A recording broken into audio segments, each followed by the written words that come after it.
Unidad 6. El propósito renovado de Dios. Una nota. Esta unidad no recibe bastante atención de muchos estudiantes. Normalmente mueven rápidamente dentro del narrativo, olvidando que el mensaje de los profetas cambió aspectos de la historia bíblica radicalmente. Entonces su conocimiento del Nuevo Testamento es más débil. Como siempre, es crucial tomar el tiempo de leer los pasajes para captar el mensaje en vez de aprender este resumen breve. Parte 1. El exilio como juicio. Esta sección describe lo que enseñaban los profetas a Israel acerca del exilio. En la prédica de Oseas, la destrucción y exilio permanente del reino del norte, a causa de la infidelidad de Israel al pacto, fue imaginado como regresar de nuevo a la esclavitud en Egipto. Hacia el reino del sur, el profeta Isaías avisó que esta destrucción del norte fue una advertencia, los signos de exclamación, para Judá, a la que tenía que prestar atención y salir de su propio camino hacia el juicio de Dios por su idolatría y la injusticia.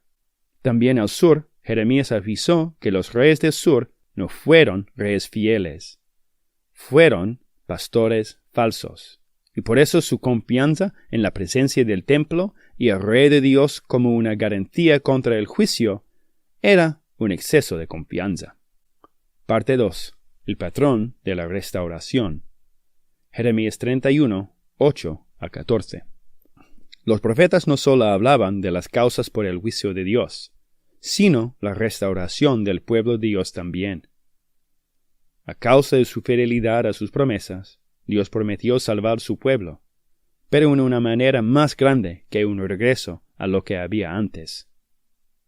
Representamos esta idea del cumplimiento más grande por los signos de la exclamación. Vamos a explorar 5 aspectos del mensaje de los profetas. Primero, el nuevo Éxodo, Isaías 40. Isaías compartió el mensaje que el regreso de los exilios de Babilonia era como una repetición del Éxodo. Hizo un paralelismo entre aquel evento del pasado y lo del futuro por el aspecto de la liberación, que su retorno iba a ser como el viaje por el mar, el pueblo dirigido por Dios. Iba a ser como una repetición de la peregrinación del desierto, Dios sí mismo cuidando, alimentando y protegiendo su pueblo. Y finalmente, durante muchos capítulos, Isaías refiere a una figura nueva, el siervo, el S para siervo. Este siervo iba a salvar Israel. El texto de Moklam explica la relación entre el siervo y Israel, que es un poco raro, especialmente en la luz de capítulo 53 de Isaías. Segundo aspecto del mensaje de los profetas, el nuevo pacto, Jeremías 31. Por Jeremías, Dios reveló que iba a renovar Israel. Iba a ser fiel a su pacto y restaurar a Israel. El aspecto clave es el cambio de corazón, con la imagen de escribir la ley en su corazón. El problema del pasado, del pecado, visto en el pueblo y sus reyes, no iba a repetir en el futuro, a causa del cambio que Dios iba a hacer para que su pueblo siga sus caminos.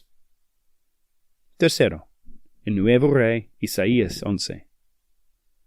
Fiel a sus promesas a David, Dios prometió que un rey del linaje de David iba a reinar para siempre, en lugar de los reyes infieles del pasado que murieron.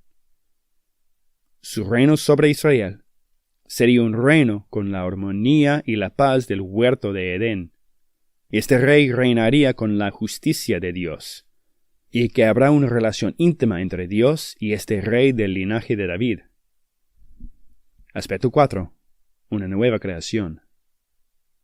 La renovación de la creación, en los últimos capítulos de Isaías, es presentado como Jerusalén nueva, pero ahora expandido por todo el mundo, indicando una relación con Dios para todo el mundo. Y el quinto aspecto del mensaje de los profetas, la nueva vida para las naciones. Las naciones, o los gentiles, representados por el pasaporte, porque los gentiles son extranjeros del pueblo de Dios. La conexión con las promesas a Abraham es importante. Dios iba a extender su reino sobre las naciones por la figura misteriosa del siervo, descrito como la luz de las naciones, y por él la salvación iba a llegar por todo el mundo. Como Israel, también las naciones iban a disfrutar una relación íntima con Dios, y que las naciones iban a compartir la misma salvación de Israel renovado. Parte 3. Después del exilio babilónico. Después de algunas décadas del exilio, los exiliados podían regresar a Israel, según el decreto del rey persa, entonces gentil, Ciro. El libro de Esdras describe la reconstrucción del templo y la renovación del pacto. El libro de Nehemías describe la reconstrucción de la muralla protectora de la ciudad de Jerusalén. A pesar del mensaje de un cumplimiento más grande de las promesas de Dios al regreso del exilio, la experiencia fue menos que las expectativas. Esdras 3 describe que el templo renovado fue más pequeño que lo original, que resultó en la tristeza de los ancianos de Israel. Entonces, al fin del Antiguo Testamento, la pregunta grande es cómo Dios va a cumplir sus promesas a Abraham de nación, tierra y bendición. Porque Dios es fiel, esperamos para un cumplimiento futuro. Parte 4. El propósito del Antiguo Testamento. Como describimos al principio de Unidad 1, el mensaje del Antiguo Testamento es el plan de Dios para anular los efectos de la rebelión de la humanidad y para llevar a un pueblo bajo su reino que experimente las bendiciones a ese reino, la nueva creación.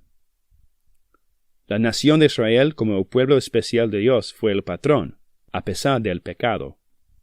Los profetas mostraron que este plan todavía tenía que desarrollar, especialmente en la luz del pecado humano. El Nuevo Testamento proclama a Jesucristo como el cumplimiento de este plan, es decir, el patrón del reino de Dios, el pueblo de Dios en la tierra de Dios, bajo el gobierno de Dios.